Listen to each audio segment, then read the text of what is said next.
G'day and welcome to We Do B2B. On today's show, we're going to be talking to Roland Leemans. He's our CEO and co-founder here at Blue Ocean. He's got a 30-year career spanning finance, software as a service, agency, tourism. This guy has covered so much. He's a personal mentor of mine, something of a philosopher, and we have an incredibly interesting topic to unpick today. We're going to be talking about trust, why it matters in the business-to-business context, what it is, how to build it, and how to capitalize on what I see as one of the main currencies of business to business. First and foremost, Roland, welcome to the show. Thank you for being here. Thank you. You've come all the way from your office next door. Huge was a long way, yeah. And as we do here, first question, what are we wearing sock-wise today? What have we got on? Boring grey socks on yellow shoes. There's nothing wrong with that because the shoes themselves are fantastic. So love that. Okay, cool. So today's topic, trust in the business-to-business context. Yeah. So I'd like you to first and foremost take us through a little bit around why you see why trust is such a critical component of business-to-business. That's a very broad question. Trust, for me, and in my experience, is everything. Trust is about relationship. And when we do business with people we trust. Yep. We do business with trusting that a product or service is going to deliver. So we trust a company to deliver what we are expecting from them. And then within the company, we need to work. We need to work with people.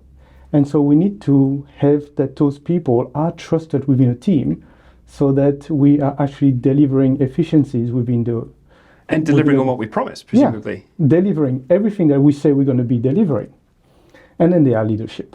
They are leaders. We need to trust our leaders. If you don't trust your leaders are going to have your back, that's how you get people to leave. Okay, so what we're saying here is that trust is a factor that permeates everything from recruiting customers to delivering to customers, and then the broader organization's ability to support them. Yeah, if you look at the life cycle of an entire organization, it's all about building trust. Sometimes I teach at university and I tell people, doing business would be fantastic if you didn't have to deal with people. Because if you don't need to deal with customers, you don't need to deal with their demands and their expectations. If you don't need to deal with staff, people want, to feel loved and cared for and belong to, and they even want to get paid. Wow. They've got so many demands. So yes, trust is at the core of everything because you're dealing with people. And however you're looking at it, customers are people. That you are in B2B or in B2C, they are people. They're still people. And you still need to deliver. You still deal with people within the organization. Okay, so trust is, it's a broad concept, right? Yeah. How would you begin to unpick, first and foremost, defining what trust actually is? I loved this book from Brené Brown, and she used an acronym to define what is trust. Okay. She used the word braving, and I love it. Okay. Because we can unpick every single one of those elements. Okay, I'm not familiar with braving, so I love the sound of it. It sounds fantastic. Yeah. Take us through the acronym. What is it made up of? Okay, let's start with the B. The B is about setting boundaries. And in any relationship, you need to set boundaries. And what does that mean? Is that you set expectations. You make very clear about what you can and cannot do. As a company, this is no different. Makes sense. You setting expectation with your customer, with your staff, with your people about what you can, will, and cannot do. The cannot do piece being something that trips people up all the time from a strategy perspective, certainly. Yeah. Strategy is about what you do, but mainly about what you do not do. When you manage expectation with a customer, you need to manage your expectations about what you are not prepared to do, what you are not prepared to deliver. And that is so critical in the B2B sphere. It makes perfect sense. And I love how that it's a direct line straight back to strategy. Okay, so that's the B. What's the R? Reliability. Okay, that's everything in B2B, right? Everything. You need to deliver on your promise. That's that simple. You will do what you say you will do. You will deliver the value that you've promised to deliver. Seems like table stakes. It makes complete sense. Okay, so we've got BR. What's next? Accountability. Okay. You take accountability of your success and of your failures. You are not afraid to raise your hand and say, we failed there, but we're going to do better. We've learned from it, and we're going to do better and better and better. We're going to improve the product. We're going to improve the service. We understand where we are being successful and where we are failing. And we raise our hand and say, yes, it was us. The product did not deliver or the service did not deliver there. We're going to improve it. We take accountability. Okay, that's interesting. I mean, that speaks to certainly when you've got someone in the, as a customer. But how does that translate to the recruitment phase of bringing a customer on board? Taking accountability and being transparent, being authentic. Would you say that that's part and parcel? Yeah, it's part of the same thing. It's basically you are showing that. It's another one of the letters, by the way. Okay. But yeah, it's part of the same concept of taking accountability for what you're going to be delivering. Okay, well, that makes sense. Okay, BRA, what's next? V. V is for vault. Vault, as in the lock safe? The lock things. Okay. And what does it mean? Vault is about being respectful of what you can and cannot say, can or cannot divulge. It's an interesting concept. You could say that in a way you've got confidentiality. Mm-hmm. And let's imagine that you and I are working together and you come to me and you tell me something about somebody else within the organization that you shouldn't really talk about. Am I going to build trust in you? No, that's going to erode pretty quickly. That's going to erode because you suddenly try to create a relationship with me. But in order to build that relationship, you are breaching some level of confidentiality of somebody else so that you can make yourself seen in a good light. Okay, I mean, in a B2B context, and particularly a sales context, yeah, that's a big red flag, right? It is a big red flag. Okay. Absolutely. You need confidentiality that the relationship that you are building is trustworthy. Yep. That you are being able to talk openly without being worried that what you're going to be talking about could come back and hurt you. And be, taken to the competitor next door and... Absolutely. Okay. Next up. Integrity. Okay, big word. Everyone says they've got it. Yeah, everybody says they've got it, but that doesn't mean anything until you face with the choice. Okay, there's so much suspense. Okay, what's the choice? So, in your life, as an individual, you might not always make the right choice, but you always know what the right choice is. I see the difference. Okay, so you might take a shortcut. You might say, this is good enough. But you know, deep down, that it is not good enough. So what do? You have actually breached your own values for taking that shortcut. Mm-hmm. And as you build relationship and as you build trust, it is critical that you don't do that because you get caught. Yep. And then you breaching trust. And I can see how that certainly goes hand in hand with the accountability piece because sometimes we all make mistakes, right? It's a thing. Absolutely. Humans do that, businesses do it. But if you're intending to do the right thing, we've actually been dealing with some clients recently who've not had the best of years. We won't go into we won't breach the vault and talk about who they are. Yeah. But one of the things that came out of that was that even though they hadn't had the best year, it had never been for want of trying. It had never been for the wrong reasons. So I can see how integrity and accountability certainly go hand in hand. All right, what's next?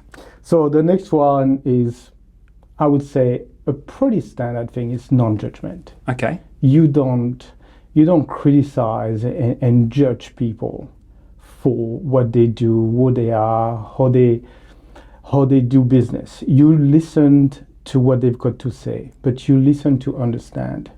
And that is a big part of building trust, is that you are listening and understand why they've got those needs. You might disagree, but you first understand before giving your opinion.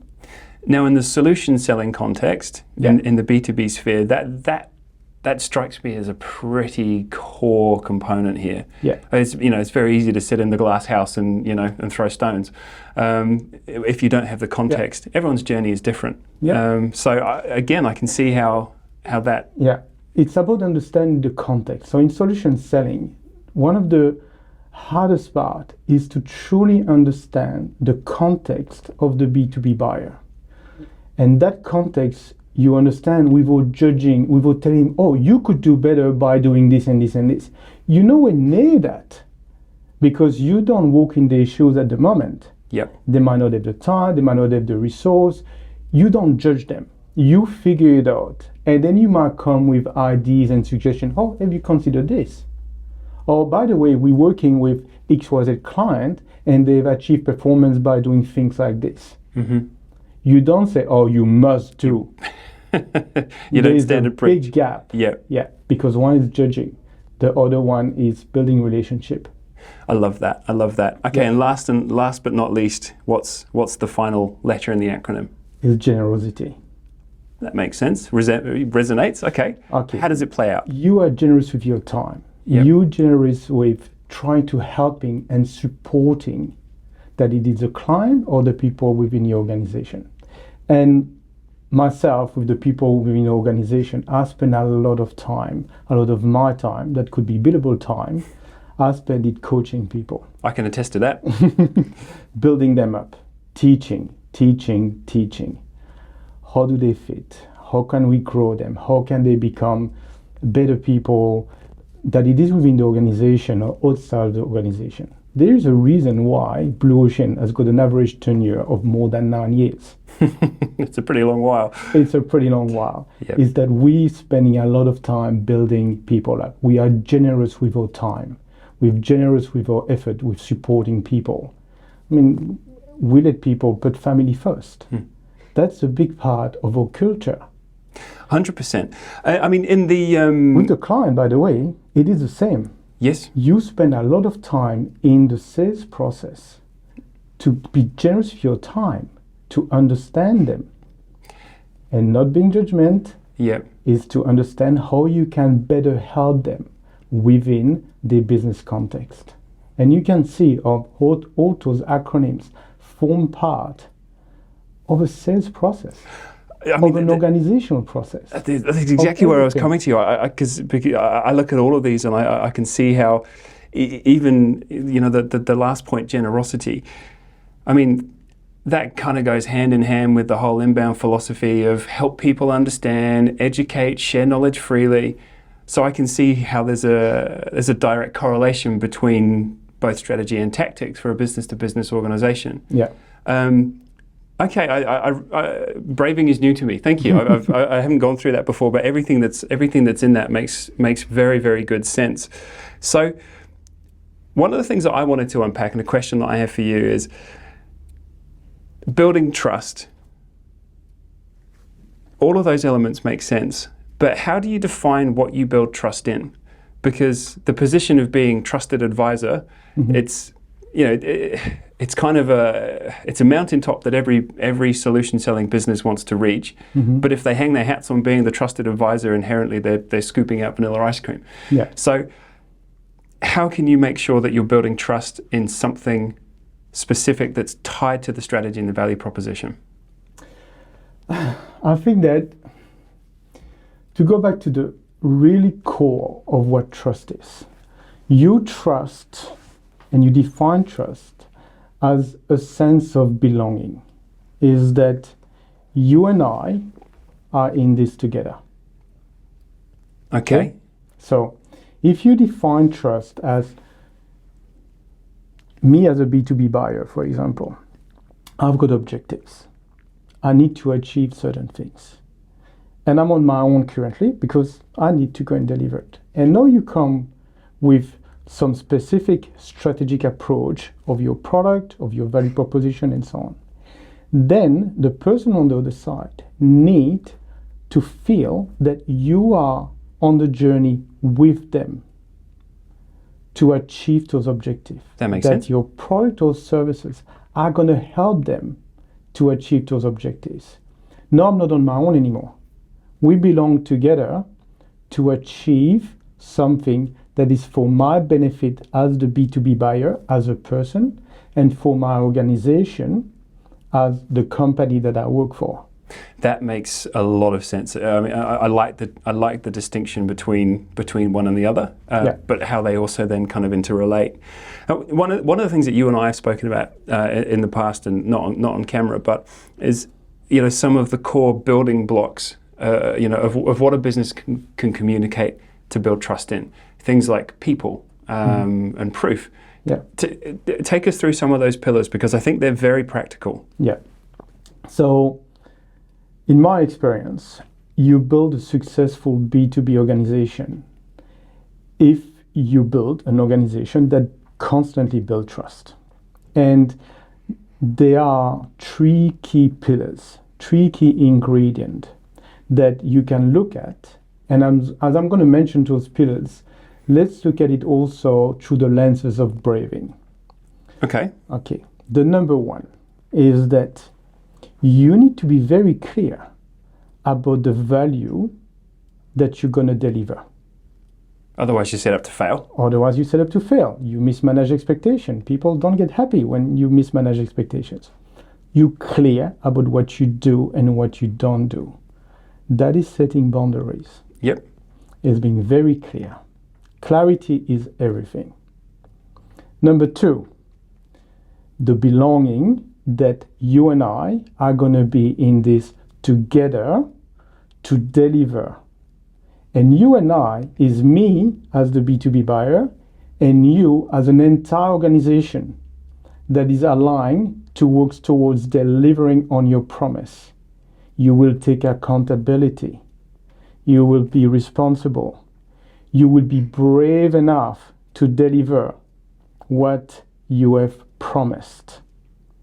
And that in the case of problems, you will come and help and support me. And put your hand up when you see them. Yep. And then you look at it through those lenses in the entire journey of the customer within the experience with the organization. Yep. And then there's the third one. Okay, the third pillar. What's the third one? The third pillar. It's the proof. Everybody can reason, I can do this, I can do this, I can do this. Yeah, but have you done it before? Yeah, anyone can be successful once. And was it successful? Yep. And can you demonstrate that it was successful? And again, can you be brave enough to tell me that that success that you had over there might not be for me? Because it's not about trying to get me as a customer. You are looking about my interests first. You've got the integrity to tell me I shouldn't be selling you this, but those elements here we can help you with. So in the B2B context, and looking through the world of a B2B marketer, there are always kind of trade-offs between the pressure from sales, the product people sometimes. Mm-hmm. Yep. How much of a role would you say that marketing has in setting the context for this trust building piece? Because what I'm hearing here is that if you don't have clarity around the core guts of marketing, who do we serve, why should they buy from us, who do we not serve, then everything else falls apart. So how much of a role does the marketer play in actually championing trust building? You need to look at it in the context of the entire customer life cycle. Yep. If you think about sales, if you can sell a bad product once, and a good salesperson can. And mismanaging expectations. So if we look at it through the lenses of building a long-term relationship with customer that will become loyal fan, they're also going to become people that are going to, especially in the B2B, that are recommend your business to other business. And so if you look at the marketing of it and you understand the entire life cycle and you create a strategy that manages those expectations at the beginning, that look at each of the elements of the customer journey that are all designed towards building trust, that sales know exactly what they can and cannot do, what they can and cannot sell, are fully onboarded in the value that is delivered, then it becomes from lead generation to product delivery to recurring order to loyal fan that you get a room for marketing to support sales and sales to support marketing and be entirely aligned. Then there is a product delivery, then there is the support, then there is all of those other things that we talked about. It's about having the entire organization being aligned towards building that trust long term. Yeah. I mean, that makes complete sense. When you look at it from that life cycle perspective, at the end of the day, no one wants a customer that's come and gone, particularly in B2B. Generally speaking, you're talking about long-term relationships, and it's the proof of those long-term relationships that help you go and create more. Yeah. So, I mean, what I see from that is just a flywheel. That actually, if you're setting out with the right intentions, that you've got strategic clarity, you're communicating correctly, you're managing expectations, you're showing integrity, and everything else that goes into braving, you're almost building your next 3, 4, 5 years worth of proof, which from a marketing perspective is gold dust, right? Yeah, and I also see that where does marketing get involved? Because marketing should get involved in support. That is a really interesting insight. Okay, elaborate on that. So if you can ruin a relationship with customer service, with bad customer service, but you don't train your support team in understanding the entire value proposition, delivery, day in the life of the customer, day in the life of the customer, putting in their shoes, and all those kind of things, you can actually ruin a long-term and multiple, hearsay, loyal customers in the future, loyal fans, by simply failing on one point. I think the classic example here is almost the line items on the invoice. It's one of those things that if everything just gets sent across in one lump sum and it doesn't actually communicate what's been delivered, I mean, straight off the bat, that's a point of failure. Yeah. And that's all the way getting down into finance and accounting. And it is getting down to finance and accounting. And I've got a great example there. Working with a medical company. And so they're invoicing medical surgeon. And we've got a surgeon that might be spending a few $100,000 a year as a recurring purchase. And he get pissed off with accounts. He get pissed off with the constant chasing of the payment. And he always say, when I get paid by the insurance company, I will pay you. But without failed, the account person keep on chasing. And it pisses him off. Yep. And the last thing that you want is a $300,000 client to be pissed off with you over something as banal as the piece of paper. Something as banal as a line item. Yep. I think it's fascinating just how many different layers this whole thing permeates, because what it speaks to for me is, I think, certainly the organizational mindset that says that marketing is everything. Yeah. And I'm going to bring it back to marketing because I am a marketer and we love B2B marketers.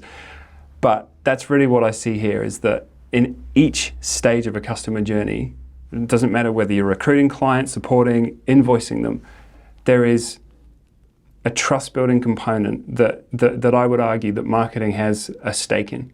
Yeah. It is marketing, but it is beyond marketing, is that if you train your teams about understanding trust and understanding that every touch point, how are they interacting and how do they interact is building trust. Now, we can take it to a different layer, which is how you build your organization to build trust, how you train your people to build trust, and how you can sometimes misalign KPIs with the trust building. I've seen it, and I've seen it again and again. If the KPI of the accounts receivable person is to reduce as fast as possible the number of outstanding days on the invoice, what are they focused on? Yep, they're focused on sending in the bailiffs. Yep. Exactly. Not on not pissing off. Not on delivering value to the customer. Exactly. Wow, that sounds like a whole separate session. Yeah, I think we can definitely pick into that one. Yeah. And let's do that. Let's come back and check in for another one, another session on that, because I think there's a lot to unpick there. Yeah. Okay, so I like how you've brought some frameworks into this thinking. So as we get towards the end of the show now, what would you say, what's the reading list? What would you encourage B2B marketers to go out and do, research, read? What should they be putting on their radars in order to get on top of this? Okay. I think that, and you use the word philosopher, is that I think that what is important is to go beyond the obvious as a marketer. It's very easy to study marketing. It's a lot harder to study the art of the psychology behind. So when I brought Braving into the equation, Brené Brown is not a marketer. Okay. She's social science. She's more about, helping understanding how to build yourself and all those kind of things. But there are elements in it which are extremely valid, because guess what? Marketing is social science. Yep. And so what I do, which I love doing, is to go and pick from all those different areas of knowledge and try to see how does that fit from there to there to there to there. And that's how that element is brought in. So yes, Braving is a really good book to read to understand what I'm talking about building trust. There is certainly about leadership. Because a lot of this speaks to some of those principles, authenticity and vulnerability. Absolutely. Yeah. Authentic leadership. Yeah. Certainly is a book to read. That's Bill George, is it? Bill George, yes. Is a professor at Harvard. That is, you've gone through. I have, yeah. You've gone through. And I'm taking people within this organization through authentic leadership, about developing yourself. Mm-hmm. And that would be already a good start. Yep. Looking beyond the obvious, looking beyond the marketing, looking at the psychology of people. In the B2B sphere, you can then bring that into your execution. It makes perfect sense, and particularly the leadership example, when you're talking about making sure that you've got an organization that can deliver on what you've promised, actually having an understanding of some of that broader context in terms of leadership. I mean, at the end of the day, a lot of the principles that you've covered within, going through the Braving principle, they're the key tenets of authentic leadership as well. Yep. Making sure that you've got transparency, that you've got boundaries, and that you are communicating with integrity and everything else like that. So I think that's a great final bit of advice here to kind of wrap the session up is, like you said, look beyond marketing. Yeah. Learn from the other camps, bring knowledge in. And I mean, selfishly from a marketer's perspective, I think that also helps you build credibility to champion things like trust. Because if you can have the leadership conversation, if you can have the social sciences conversation and show that you're actually more than the coloring in department, it actually helps you make a lot of change and actually structure the business around marketing and that right kind of trust building mindset. So I think that's great advice. Look beyond the obvious, read outside of the sphere. And if you take the role of a marketing manager as an example, a marketing manager, there are some organizations where they expect marketing manager to do everything. and you are a designer, you are a copywriter, you are a strategist, web developer, and you know the world upside down. It's not realistic. No. Okay. Never has been. Never has been. So you might be working with an agency, or you might be working with people within your team, you might be working with people within the organization. Thinking that you can do everything is a dream, and it's a nightmare at the same time. So building trust is also about understanding the psychology of getting people to do some of the work for you, so that you can achieve better outcome together, not just on your own. And when you achieve better outcome together, it benefits everyone.